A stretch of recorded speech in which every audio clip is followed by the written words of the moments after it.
అంటే ఒకసారేమో నెహ్రూ గారేమో కావాలని చెప్పి ఆంధ్ర పెత్తందారి వ్యవస్థకు లొంగిపోయి తెలంగాణను ఆంధ్రతోటి కలిపి ఆంధ్రప్రదేశ్ ఏర్పాటు చేసి ఆనాడు సంపేషుడు. ఇదే కాంగ్రెస్, ఇదే నెహ్రూ ఫ్యామిలీ. దాని తర్వాత మళ్ళీ ఇందిరాగాంధీ గారి పరిపాలనలో మరి ఆ విధంగానే మళ్ళీ వచ్చిన తెలంగాణను ప్రజలందరూ మ్యాండేట్ ఇచ్చింది.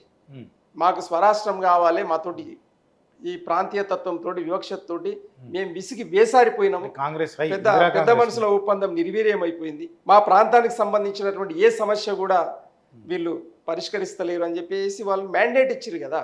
అన్నప్పుడు ఇందిరాగాంధీ గారు ఇదే తెలంగాణ నాయకుల మధ్యలో సీఎం కుర్చీ పంచాయతీ పెట్టేసేసి ఆశ చూపి చెన్నారెడ్డి గారికి సీఎం కుర్చీ ఇస్తామని చెప్పే వరకు అది ఖతం అయిపోయింది. మీ అందరికీ ప్రపంచానికి తెలుసు.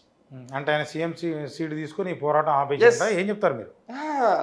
ఆ ఎంపీలను భయపెట్టి ఇవ్వడం. అంటే ఎట్లా భయపెట్టిందంటే ఎట్లా భయపెట్టారు? టికెట్ ఇచ్చింది ఎవరండి?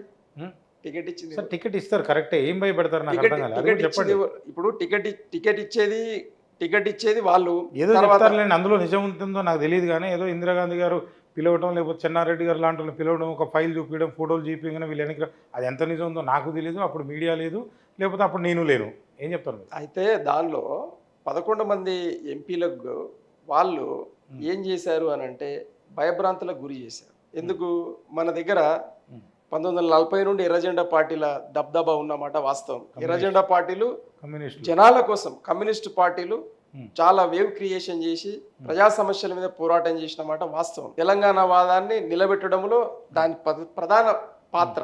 అన్నప్పుడు మిమ్మల్ని నక్సలేట్లుగా చేసి చంపేస్తామని చెప్పి భయపెట్టి ఇవ్వడం కూడా జరిగింది ఎంపీలను. ఆ దినం అప్పుడప్పుడు విద్య అందుతూ ఉన్నది తెలంగాణ ప్రజలకు, నాయకులకు. భయపడిపోయి వాళ్ళు కునరిల్లిపోయారు. వచ్చిన తెలంగాణ రాకుండా చేసింది ఇందిరాగాంధీ గారు.